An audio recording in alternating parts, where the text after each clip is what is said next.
Welcome to another episode of the Settlage Strength Podcast. This is a very special episode because this is a 40,000 subscriber celebration episode, and we're going to be doing a Q&A. I put out some questions to the Lift Heavy Roll Hard Grappling Club, asking about different things. What do you guys want to know about training, nutrition, recovery, Dune or Batman lore, Denzel Washington, whatever it is, ask me anything, and you guys definitely came through with some solid questions. And before we dive into the questions, I just wanted to say that I'm so stoked that we hit 40,000 subscribers on YouTube. It means the world to me. I love podcasting. I've started 2 other podcasts in the past, and those podcasts I ended up shutting down quite a few years ago. But I love podcasting, and I knew I wanted to dive back into it. And so this year in 2025, when I started podcasting again, the feedback from you guys has been absolutely incredible. Those of you in the Lift Heavy Roll Hard Grappling Club that have been sharing the podcast, blasting out the episodes to your training partners, it really does mean the world to me. And so I'm fired up today. You guys got some amazing questions. So without further ado, let's dive right into it. First question from our boy at KCAS91. Thoughts on feeder/extra workouts for recovery. So there are a couple different things going on. The way I look at it, there are feeder workouts, and then there are, I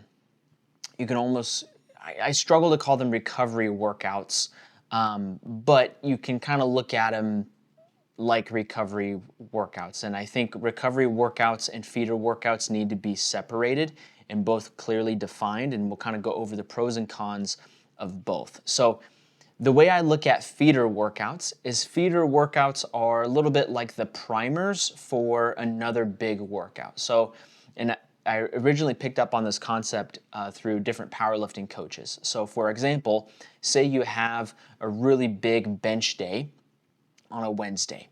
Maybe on Tuesday you go into the gym and you get a really, really good chest pump, a really, really good tricep pump. You're not doing a training session that's so hard that you're going to be fatigued going into Wednesday's workout, but you're kind of priming the system a little bit to get you ready for that big workout. It's kind of like like you might train up until the day before a big competition, but you're not training to try to get like an extra training stimulus. You're training really just to kind of shake off the cobwebs and stay loose and stay ready, if you will. That is kind of how I look at feeder workouts. You're doing a little bit of extra work to kind of potentiate or get a better training stimulus in the next workout that you're going to do. You can also look at feeder workouts. If I remember correctly, I think Rich Piana would do these things called feeder workouts where if you have a lagging body part, you would basically have like a ton of carbs and a ton of salt, and then you would go smash that one particular body part. So if your arms were lacking, you would have a special training day. It wouldn't be part of your bench day. It wouldn't be part of your, overall upper body day. But on an extra workout, you would have like a ton of carbs, and then you'd immediately go smash arms really, really hard if arms were your lagging body part. So I haven't looked into the research too much on whether that's a valid training method. I think anytime you're putting extra emphasis or just getting an extra training volume on a lagging body part, I think that's a pretty good idea, just as long as you're able to recover. But like the feeder aspect of that, I don't know how much validity there is to that. Rich Piana was crazy and ridiculously jacked, so if it worked for him, I'm sure it could work for a lot of other people. But with feeder workouts, really how I'm looking at them is, okay, if we have a big training session, this feeder workout or this workout that's going to kind of feed in and potentiate that big workout, that's something that we can do, but we don't have to do it. Sometimes it is just better to just focus on recovery. Now that kind of brings us to the other part of the question, which was about recovery workouts. I have a hard time calling them recovery workouts because if your focus is recovery, you really should not be doing a workout. The goal should just be to focus on recovery. I think a lot of times people confuse recovery sessions or active recovery sessions with workouts, where doing an extra workout is going to help you recover, and that's really not the case. The things that are going to help you recover is sleep and replenishing all of those nutrients, so in the form of food, and just resting. Now, if you wanted to do a quote unquote recovery session where maybe you do some contrast between a cold plunge and a sauna to help with that vasodilation, kind of open up your veins in the sauna and then get some of that global vasoconstriction in the cold plunge, that can be part of a recovery session that just looks like a recovery session. But then sometimes people say, oh, I'm just going for a recovery run where they go run 10 miles.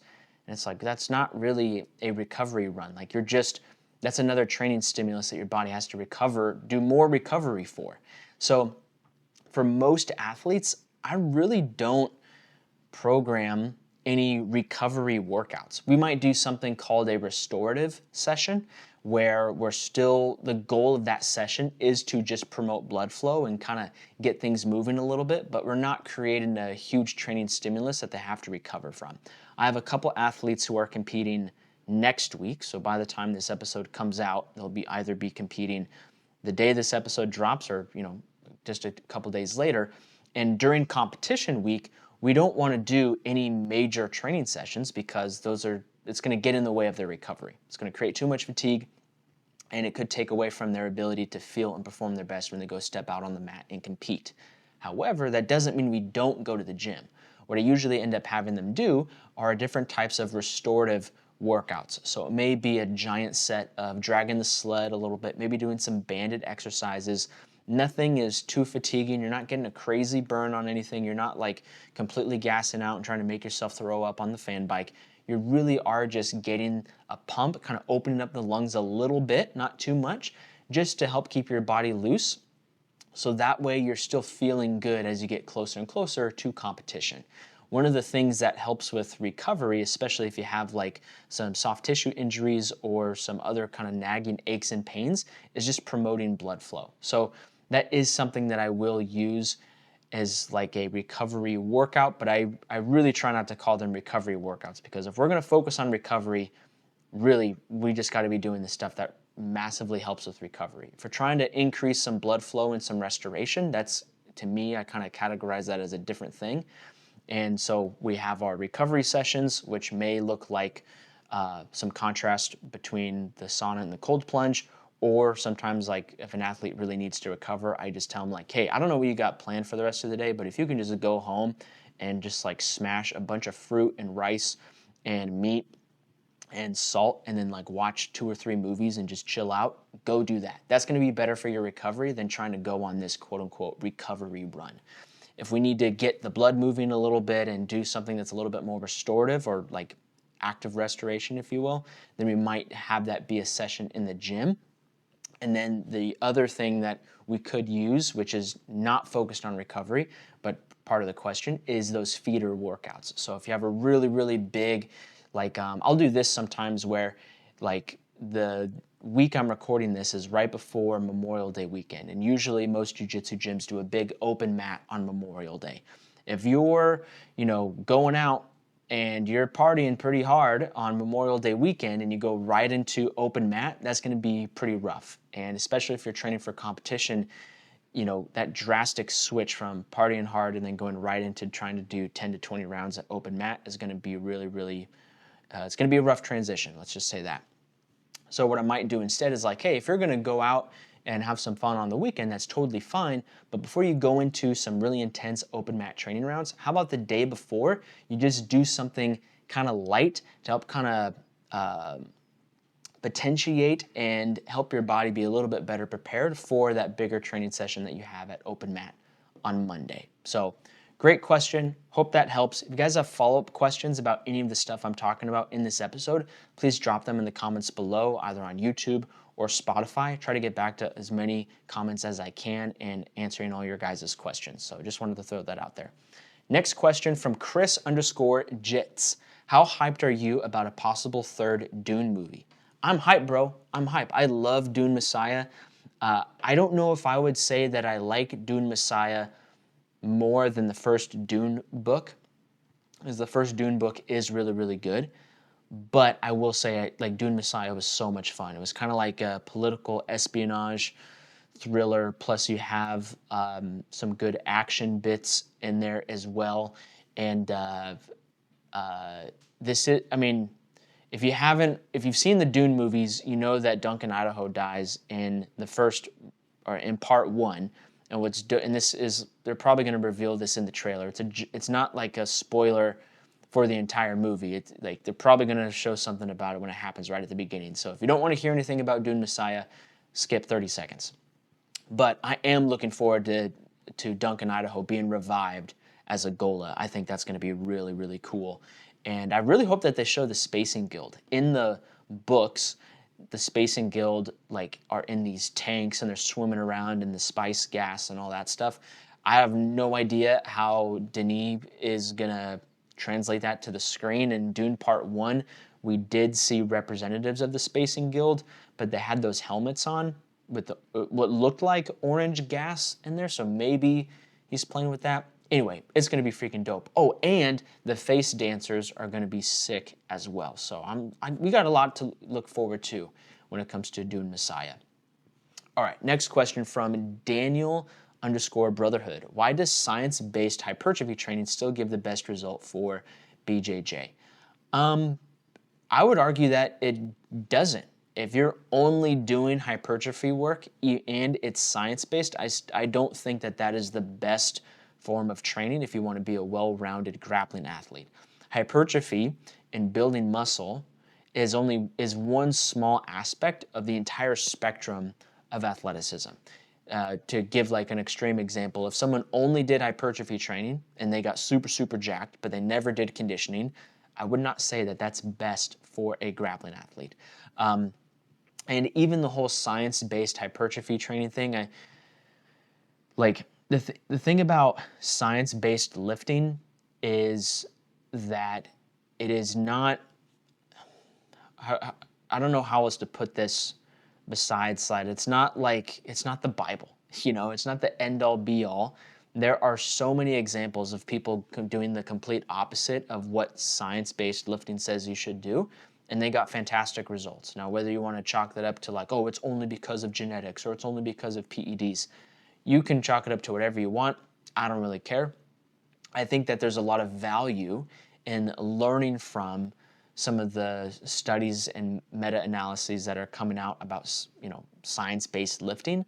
But I think if someone were to only pigeonhole themselves into waiting for studies to come out to tell them how to train, I think they're missing the mark. So all that to say, like, this is no hate to you, Daniel, in your question. I'm just saying that I think science-based hypertrophy training can be beneficial for grappling athletes, but I in no way think that it is best for a grappling athlete because there's so many other things that go into training for jiu-jitsu.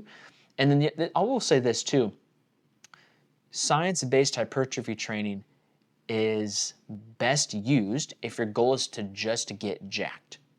Unless you're like going to be a bodybuilder, you gotta train a little bit differently than just science-based hypertrophy if you're actually going to be trying to perform as an athlete.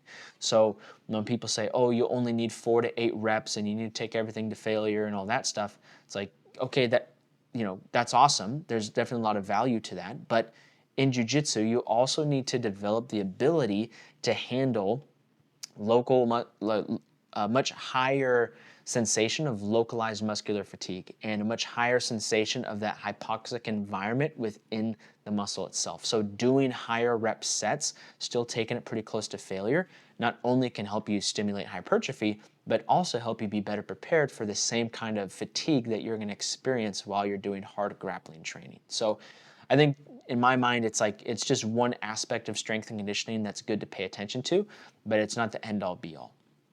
Next question from at FCon0590. Hey, so I was just wondering if the lift heavy, roll hard slogan would also need to include run far or not. And in my mind, it does not. I created the lift heavy, roll hard grappling club.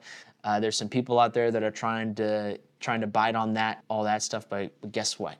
I'm the one that created it. Lift heavy, roll hard, nothing else. That doesn't mean that you can't run. That doesn't mean that you can't lift light and explosive and all that stuff. But in my mind, lifting heavy and rolling hard is what it's all about. That is what I'm most passionate about. I run, and I do enjoy running a little bit, but I'm not passionate about it. Like I don't I don't look forward, I don't wake up hoping that I have a meeting canceled in the day so I can go run. That's like the last thing I would ever want to do if a meeting gets canceled. If I got like Zoom calls and all this stuff and a meeting gets canceled, the first thing I'm thinking of is like, am I going to lift more today or am I going to roll hard more today? I'm not thinking about running. So in my mind, it's lift heavy, roll hard, that's it. Of course, you can sprinkle in other stuff in there too, but lift heavy, roll hard is what it's all about for me. Next question from @wondersun_0524. You know what I love about these handles is that it sounds like clones, like fives or I'm forgetting the other clone names, but you guys got like clone handles from Star Wars, which I think is funny. His question is, what are your thoughts on the Mike Mentzer way of lifting? 1 in 10 set to failure. Is it good? Mike Mentzer was a fantastic bodybuilder, and his training method is really interesting in the fact that at the time that training method got popular, it was very different than kind of what most bodybuilders were doing at the time. And I think when you look at Mike Mentzer as an example, that's just more evidence to show that there are many, many different paths to the top of the mountain. You can build hypertrophy, or you can stimulate hypertrophy and build muscle going the Mike Mentzer route. That will work pretty well for some people. For other people, it doesn't work as well. And for the way I look at Mike Mentzer's way of lifting, just doing 1 in 10 set to failure, again, if hypertrophy is your only goal, that's all you care about. You don't care about any other aspects of athleticism or your jiu-jitsu training. There's a little bit more value for the Mike Mentzer style of training.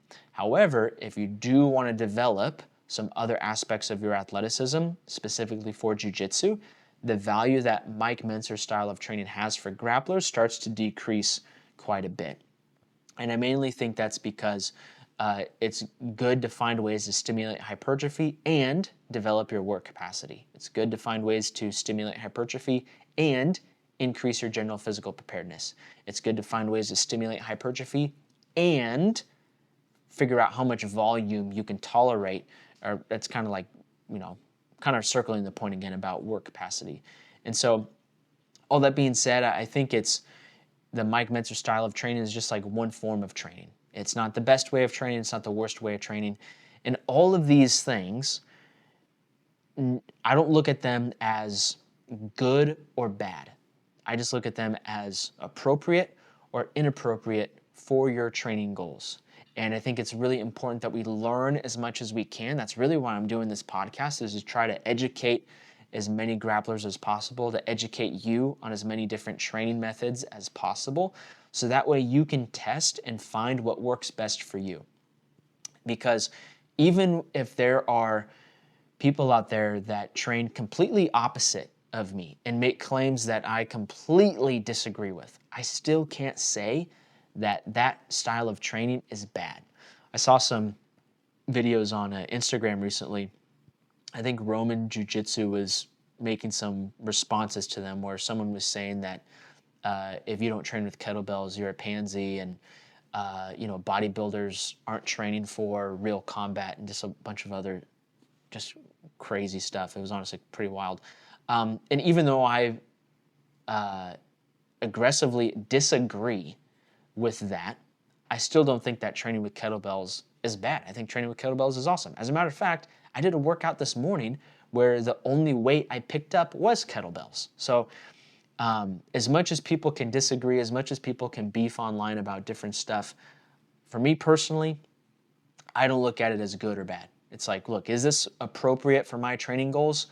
Yes. Okay, I'm going to do it. Is this appropriate for my training goals? No, I'm not doing it. And that's it. And I encourage everyone who listens to this podcast to adopt that same mindset, because unfortunately, I think that social media and the way the strength and conditioning industry has evolved, and on one hand, it's awesome that so many people have access to so much information on how to train to get strong and build muscle and enhance their conditioning.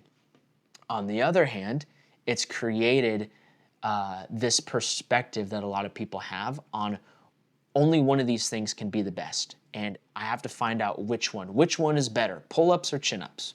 which one is better, squats or deadlifts, which one is better, or what's more optimal, you know.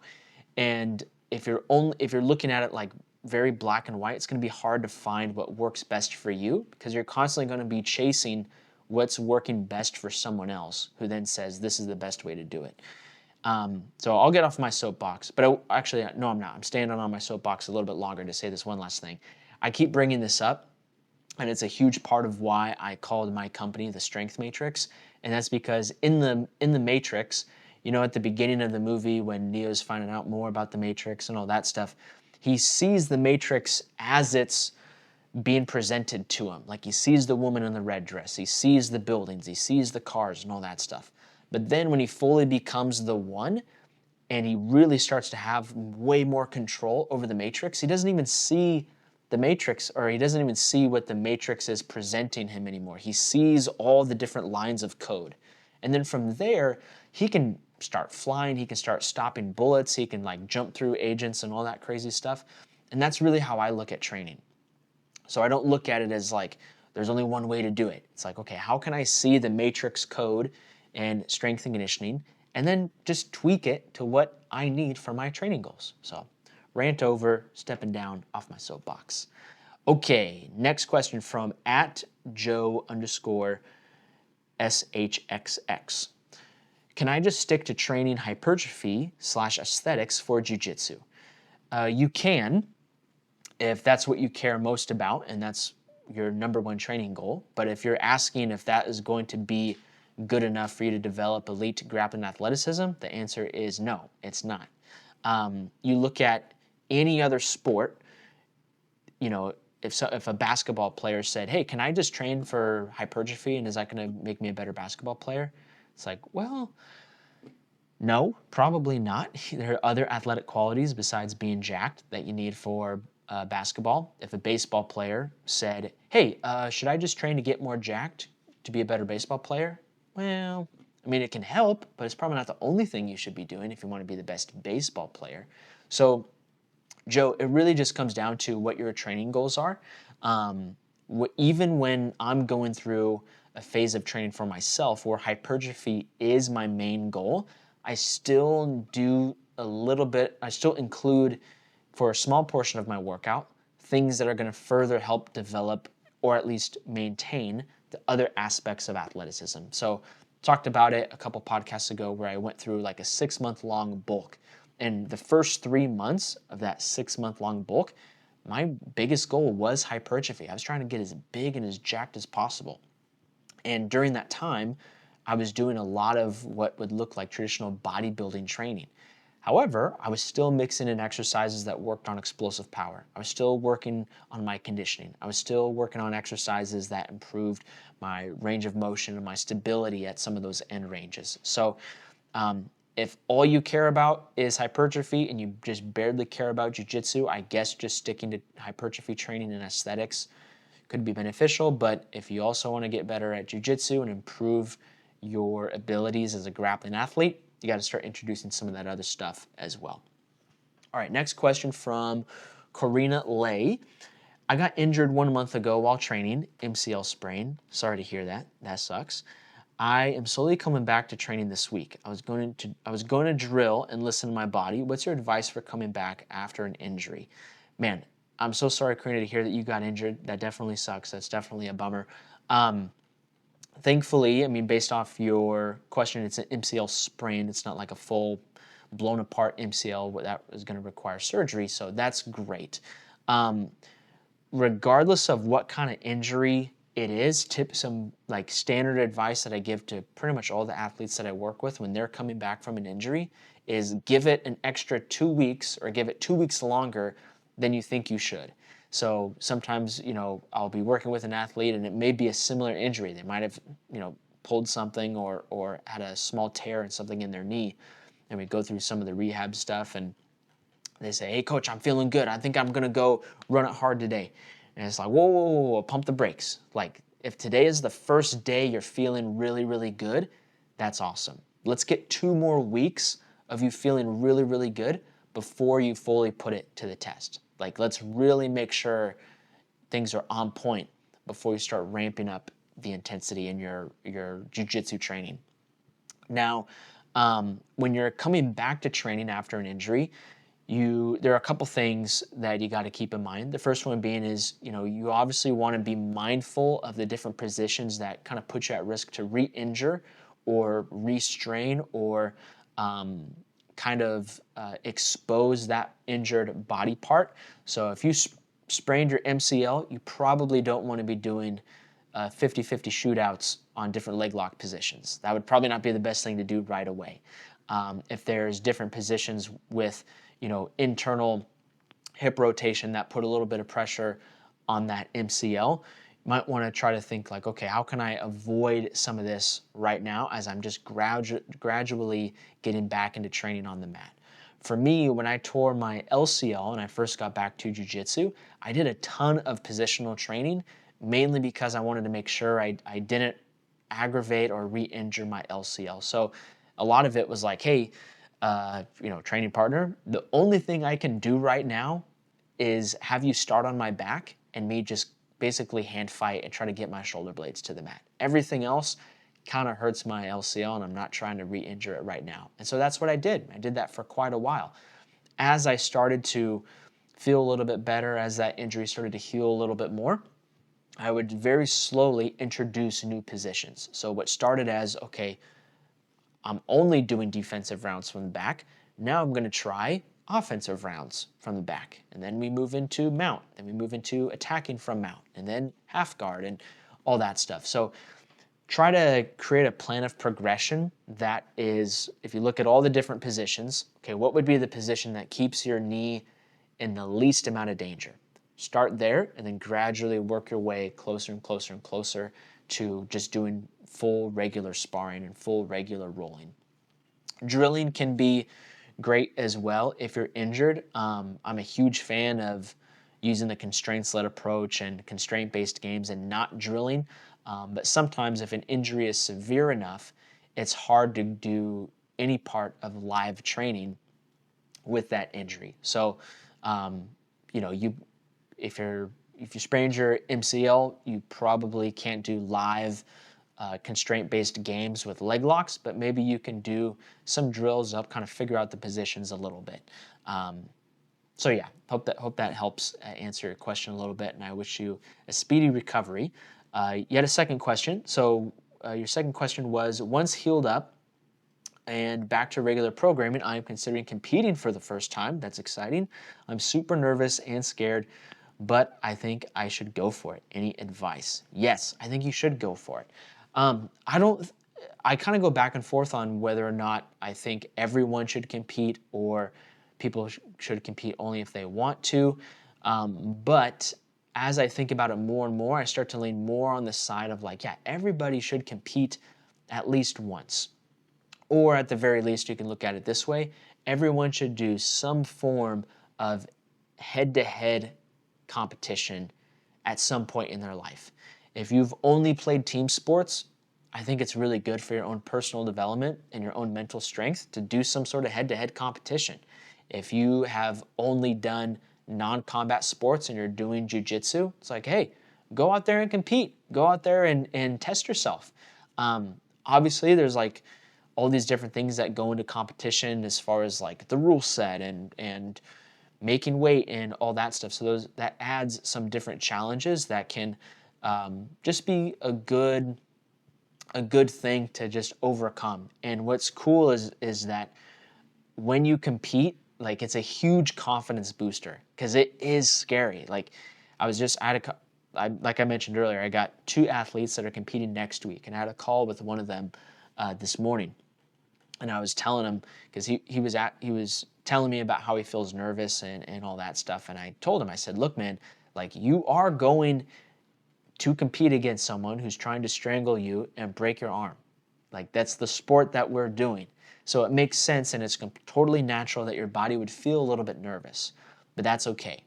And there's nothing wrong with feeling a little bit nervous. I don't compete anymore, but every time I competed, I felt nervous. I don't really know anyone that has not felt nervous when they compete. And so it's okay to feel a little bit nervous, but that doesn't mean that you shouldn't do it. If anything, that means that you should lean into it a lot more and face that challenge head on and do the best you absolutely can. So what I would suggest for you is, take your training really, really slow and conservative, and really make sure your knee is A1 before you start looking at competitions. I think, unfortunately, when someone has the desire to compete and they're injured, that often those things can kind of clash and someone can rush their recovery where they end up just re-injuring themselves in competition or in the lead up to competition. So focus on getting as healthy as you can first, taking care of that MCL. Usually what I like to do with athletes when I'm coaching them who have been injured and then we're getting back to competition is we do like a full rehab process, if you will, and then we do a mini training camp or like a tester training camp. So if someone had injured their knee, say it's like the same thing, like an MCL sprain. So they don't need surgery. It's not going to be like a full year off of training or anything like that, but we go through the necessary protocols to help them strengthen their knee, to help them get, regain their mobility and regain their confidence to be able to put some stress on that knee without re-aggravating that injury. Then once we get to that point where it's like, hey, coach, I feel really, really good today. I feel like I'm going to go hard in the paint. Then I tell them like, whoa, pump the brakes. This is the first day of feeling 100%. So let's give it another 2 weeks and, keep monitoring progress. Give it another 2 weeks and then let's hit it. It's much better to give yourself an extra 2 weeks rather than coming back to full training 2 weeks early and re-injuring yourself. So we give them that little bit of extra 2 weeks just to be safe. And then from there, what I do is we kind of work together in mapping out like, hey, if your goal is to compete, we got to ramp up the training intensity a little bit. So for this first month, say you do jujitsu, 3 times a week, it's like, all right, what we were doing before was like a lot of situational stuff, a lot of constraint-based games that were protecting your knee. Now you're gradually getting back into doing full sparring again. If you're training jiu-jitsu 3 times a week, I want you to only do 2 hard training sessions. That's it. And roll with people who are that you trust the most. Even if they're not on the same skill level as you, whether they're way more skilled than you or a lot less skilled than you, train with the people you trust the most and only do 2 hard sparring rounds. Let's do that for a week and see how things feel. Because sometimes you might be able to get by with certain injuries feeling really good when you're rolling with everybody at 70, 80%. But then when you push it to 100%, and that injury kind of flares up again, or that pain starts to flare up again. So we want to be very progressive in how we're reintroducing full clip sparring.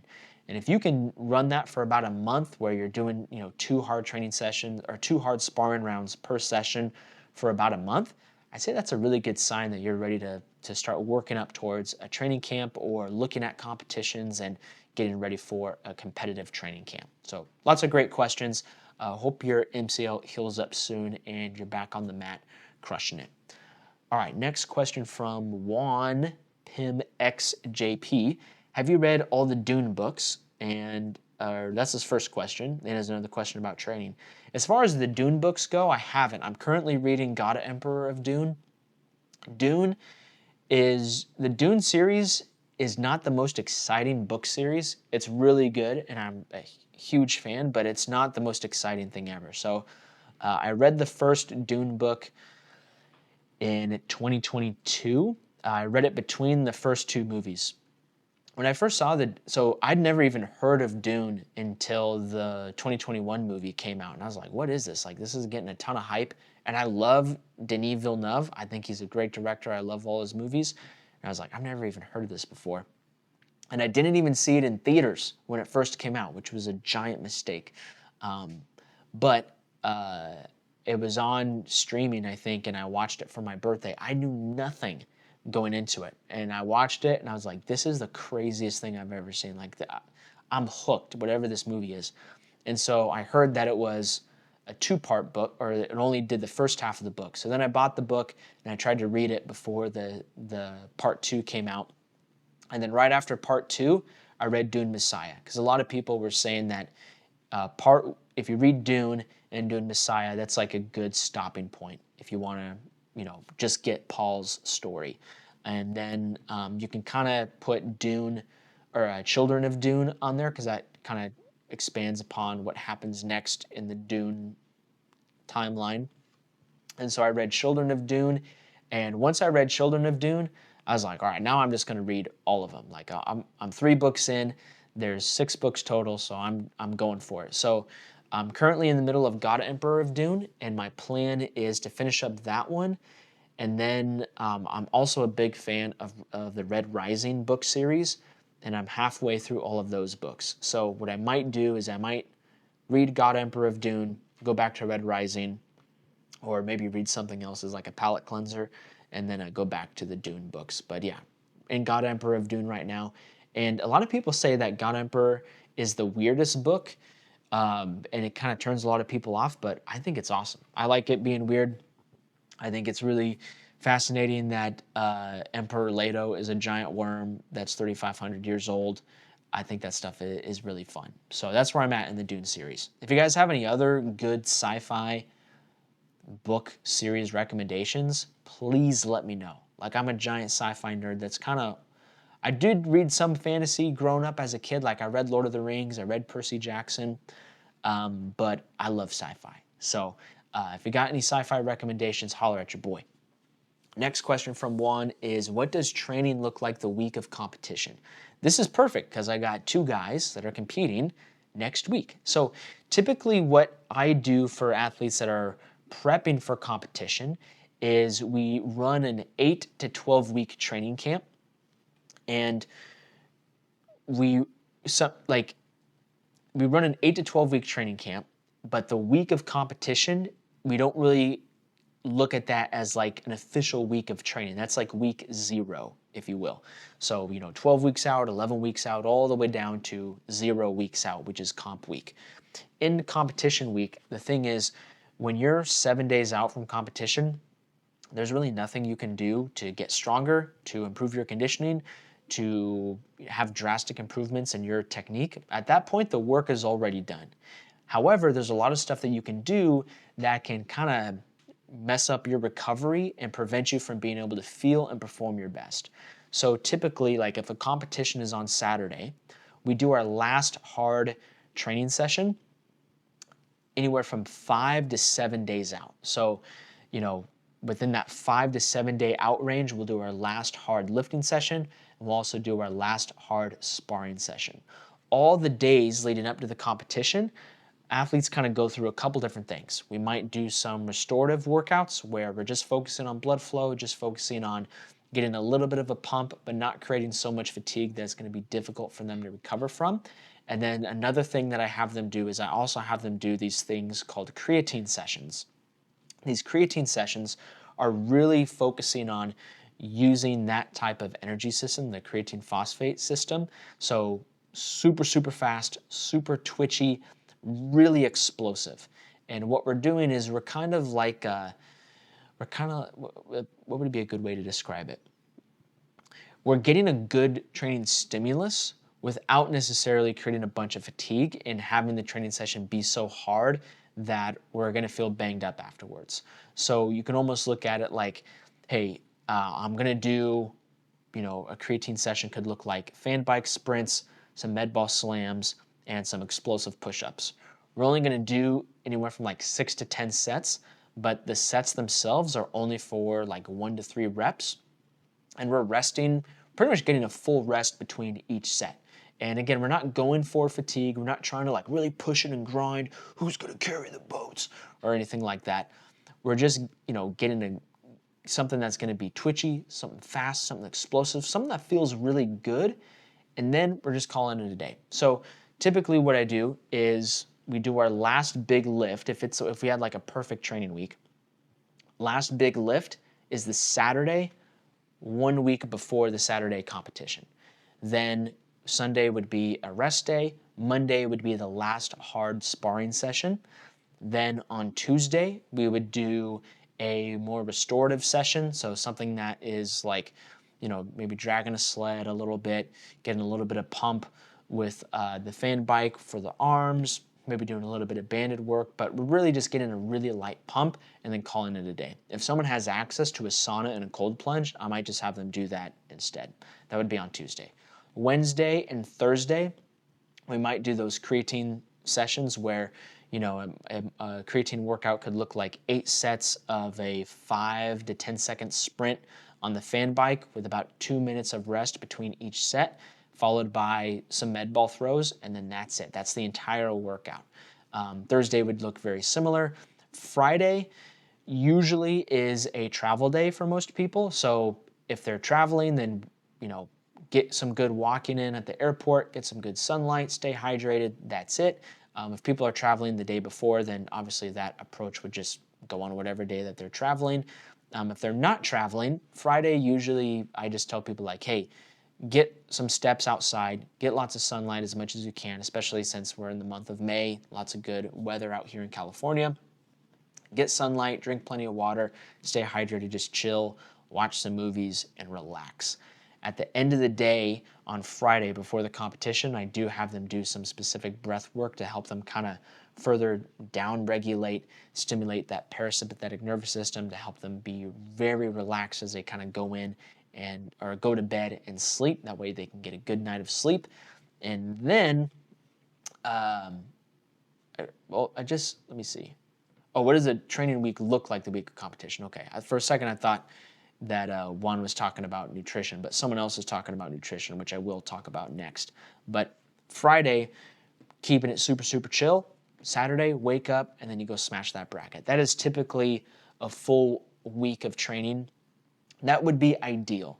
Obviously, like, doesn't always work that way. Sometimes people have to work on Saturday, so they can't get their last lifting session exactly on Saturday. They have to do it on Friday, or they have to do it on Sunday, or, you know, people have work Monday, Tuesday, Wednesday, and then they go fly out on Thursday. So the work for the first half of the week kind of messes things up. So that outline that I just gave is my ideal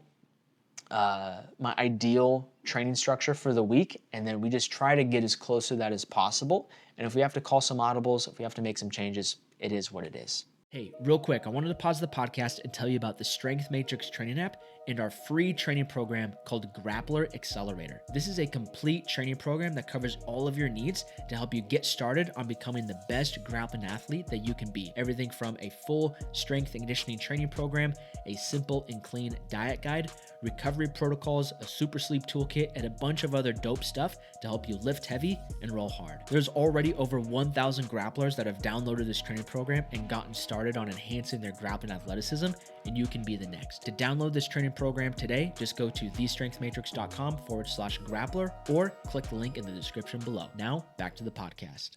Next question, though, is from @hex_B, and he says, what do you eat leading up to competition and the day of competition? So mainly like the biggest principle with nutrition going into competition is just eat whatever you normally eat. One of the worst mistakes you can make as a competitor is changing up your nutrition the day of competition.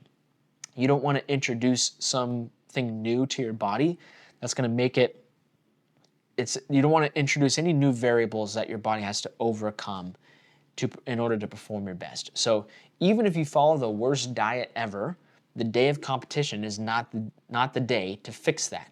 Throughout all of your training camp, you should have your nutrition on lock. You should have everything good to go. So that way you can just replicate that the day of competition.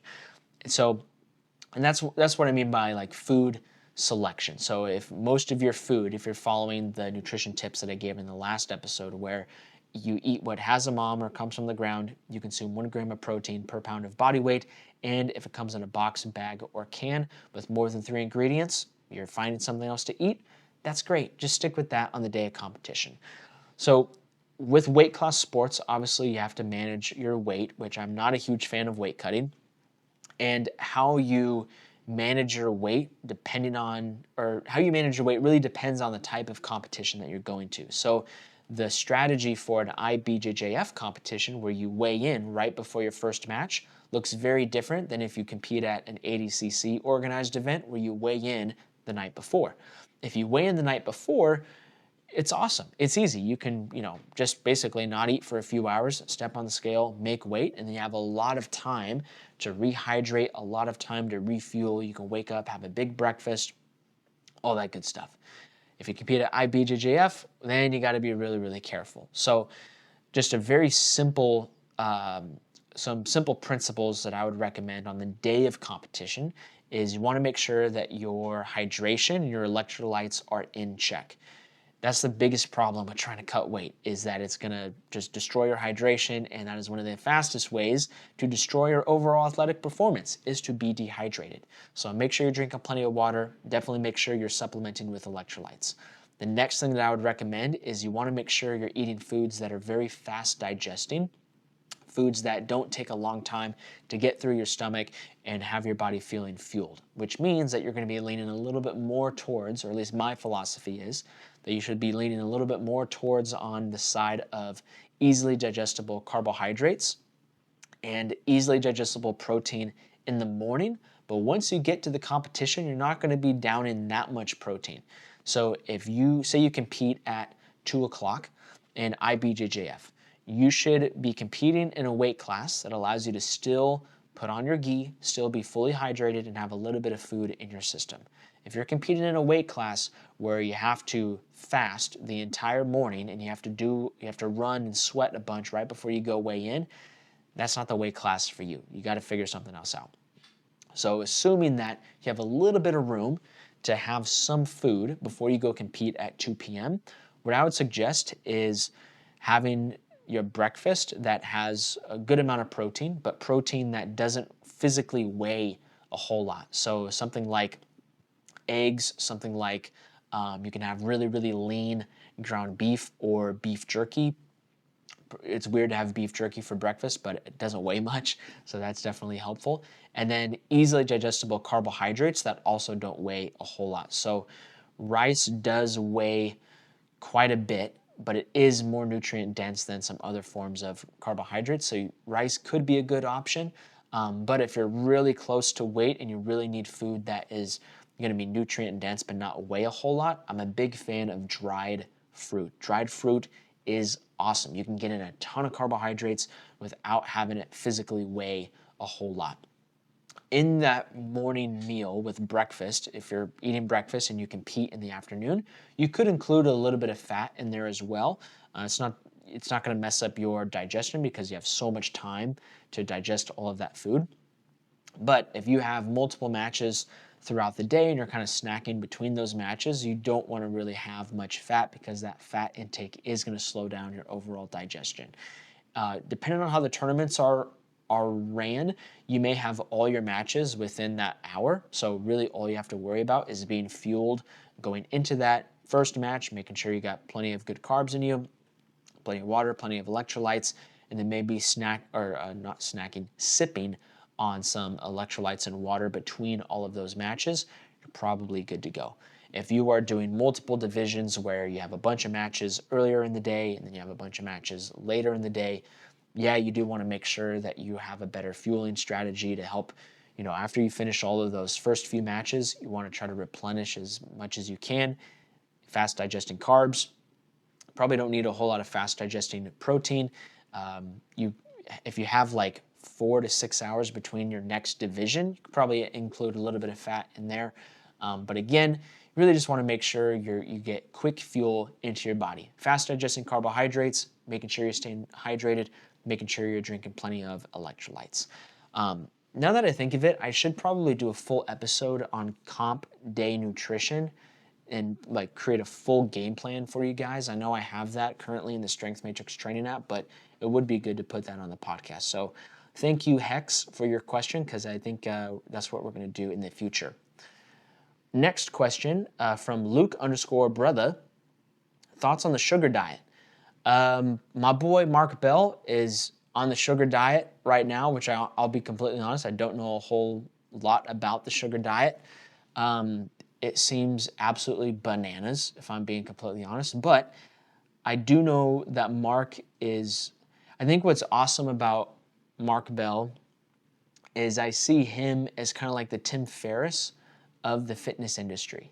Tim Ferriss has been known for kind of like catching wind of these trends in tech and in business and in some aspects, even in health and fitness, 5 to 10 years before anybody else heard about them. And I think Mark Bell has done the same thing time and time again.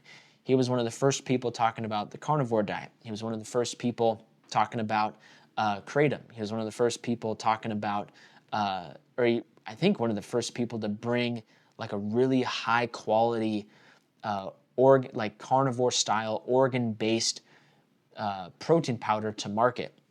Mark is ahead of the game in so many areas. And so if he's doing something, to me, if I'm seeing him do something now, that highlights to me like, okay, there's probably something to this that's going to blow up in the next 3 to 5 years. If it doesn't blow up then, maybe in 10 years or so. So I've never tried the sugar diet. It seems like the sugar diet is not something that someone would do for a prolonged period of time. Like you probably, at least to my understanding, again, this is just based off some stuff I've seen on Instagram and a little bit on YouTube. Haven't really done my research on this. This is just my first impression. It seems like the sugar diet is more like a blitz diet, something you would do for maybe 2 weeks or maybe at the longest like a month. And then you'd go back to other types of eating where it's a little bit more sustainable for multiple months or multiple years on end. Mark's been getting crazy shredded based on the sugar diet, and he says that his workouts are going great, and I believe him. Like he looks great. His training seems to be going awesome. It's really interesting. I don't really have anything negative to say about it. I think for me right now, again, and I said this earlier about training methods, diets work the same way. The sugar diet isn't good or bad. It's just a matter of figuring out, okay, is the sugar diet appropriate or inappropriate for your training goals? And really, that's going to be down to you to figure out and down to you to test for yourself. So those are my thoughts on the sugar diet. It sounds crazy to be eating, nothing but sugar. Yet I think sometimes like groundbreaking things look crazy to most people when they first come out, and then it takes a couple years for most people to adopt it. So we'll see what happens. Sugar diet seems interesting. Mark's always on some very interesting, groundbreaking stuff, and so we'll see what happens. Next question from Phil. What up, Phil? Phil Leon. Phil is one of our guys in the Strength Matrix crew. Phil's been in the Strength Matrix for a long time, been crushing his lifts and all that stuff. However, he does have a question about nagging elbow pain and some rehab tips. So, Phil, sorry to hear that you got some nagging elbow pain, man. Some stuff that can help is to, like, the first thing that kind of goes off in my brain when I hear about nagging elbow pain is look above and below the elbow.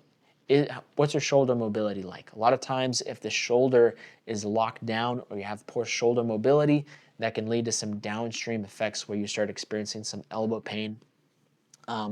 You may also want to look at just changing up your training a little bit. If you're always using the same grips for certain extension exercises or certain benching exercises, and you have a little bit of some overuse and kind of some wear and tear on the elbows, you may want to change up your grips, you may want to change up how you're loading your elbows. And then the other thing too is I've found that on different things like elbows, knees, even the lower back to some extent, if there's nagging aches and pains, I found that sometimes the easiest way to address that stuff is just to do a better warm-up.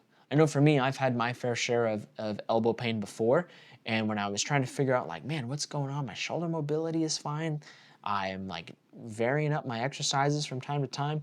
Then I realized like, oh, I'm kind of just like going into the gym and just stacking plates and just going right into the lift.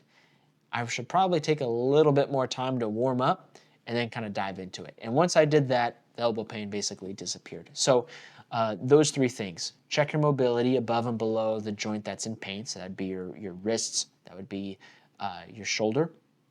Next would be just change up some of the things that you're doing with the specific exercises. That could be grip, that could be hand placement, That could be how you're loading. If you experience elbow pain every time you do dumbbell and cable extensions, maybe work on using a band for a while, see if that helps. And then third, just do a more deliberate warm-up for your elbows before you go into your main lifts or the heavier parts of your workout. Next question from Waxboy808. Waxboy making them beats.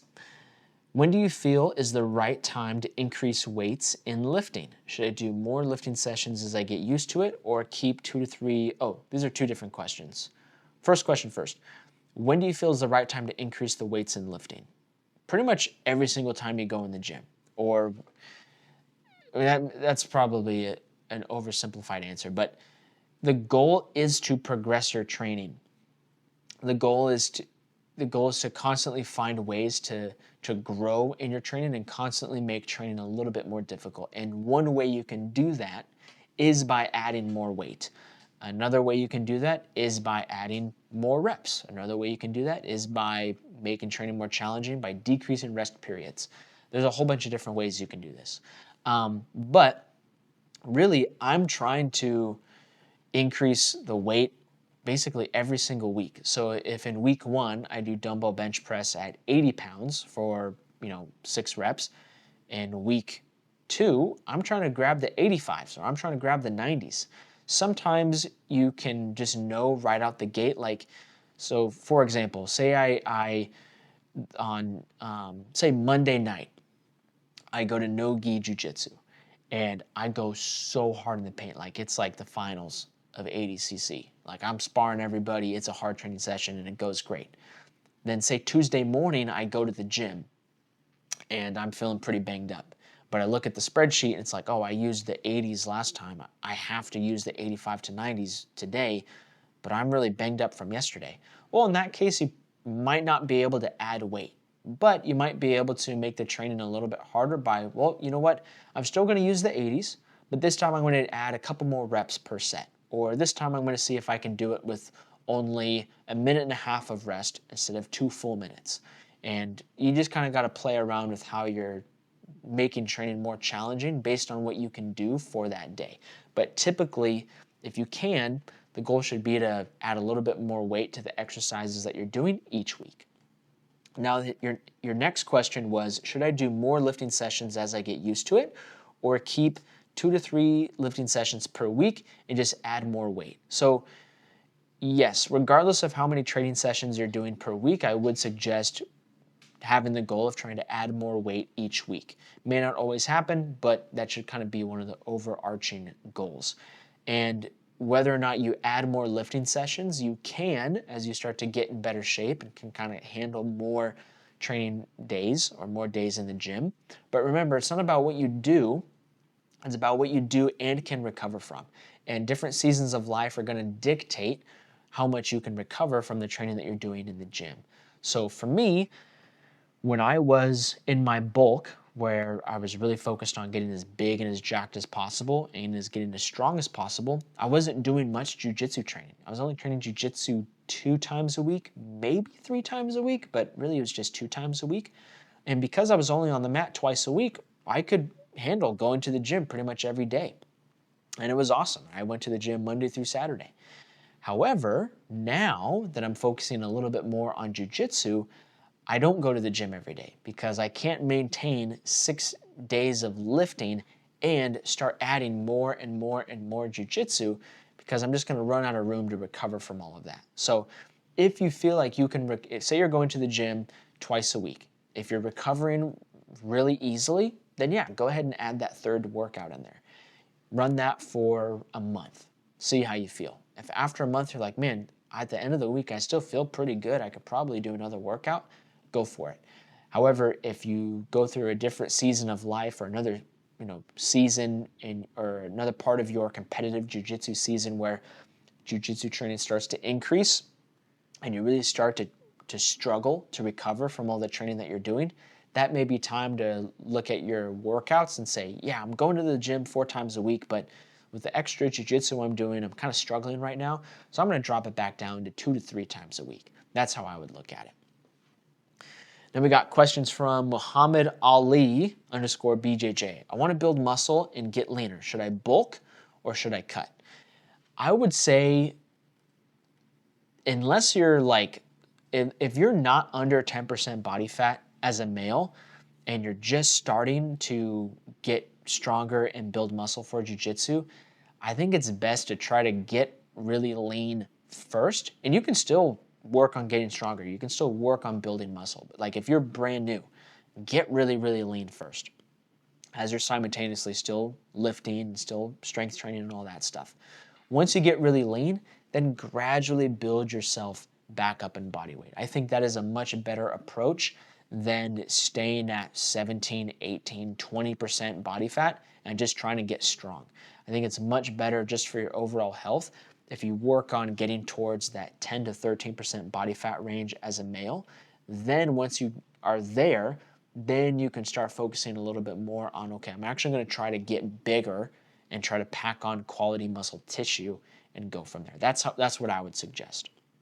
Next question from Muhammad is, how can I do strength and conditioning for jiu-jitsu? Bro, Strength Matrix Training app. If you go to thestrengthmatrix.com/grappler or click the link in the description below, I have a free Grappler Accelerator training program, and it really has everything that you need to get started. It has a full strength and conditioning training program in there, has a simple and clean diet guide, has a daily mobility routine, recovery protocols, a super sleep toolkit, and a bunch of other dope stuff. So if you're brand new or like you're out of shape and you need to get in shape for jiu-jitsu, Grappler Accelerator is the way to go. You can just click the link in the description below and you can download that for free. You can get the Strength Matrix Training app and be on your way.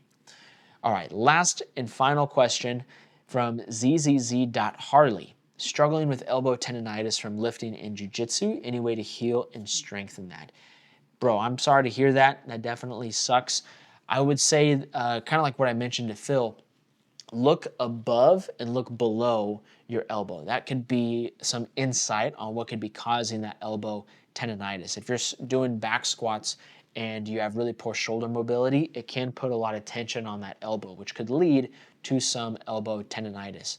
If you have poor shoulder mobility, especially shoulder external rotation, and you have pain when you're doing pull-ups and things like that, that could put stress and strain on the elbow. So look at the mobility of your shoulders.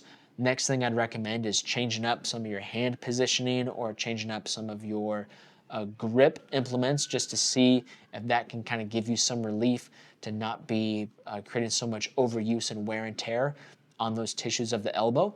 And then lastly, I'd also recommend just going through a full proper warm-up before you get into lifting some of those heavier weights and before you step out on the mat. You guys are amazing. We are the Lift Heavy Roll Hard Grappling Club is rolling 40,000 deep, and I think that is so freaking cool, and it gets me fired up. So we're on the road to growing the Lift Heavy Roll Hard Grappling Club to 50,000. The best way to help support the cause is to share this episode with your favorite training partner. I think what we should be doing this summer is like building a training crew. Like, I'll get my crew started, you guys get your crews started, start building out your own, lift heavy crew where you guys are going to the gym, lifting some heavy ass weights, clanging some iron, and then you guys are going to jiu-jitsu and rolling hard. I think if we build these little groups and pockets of people that are all lifting heavy and rolling hard, we can grow this thing and we can really start a movement, and that gets me excited. That gets me fired up. Thank you guys so much for listening. Lift heavy, roll hard. Catch y'all later. Peace.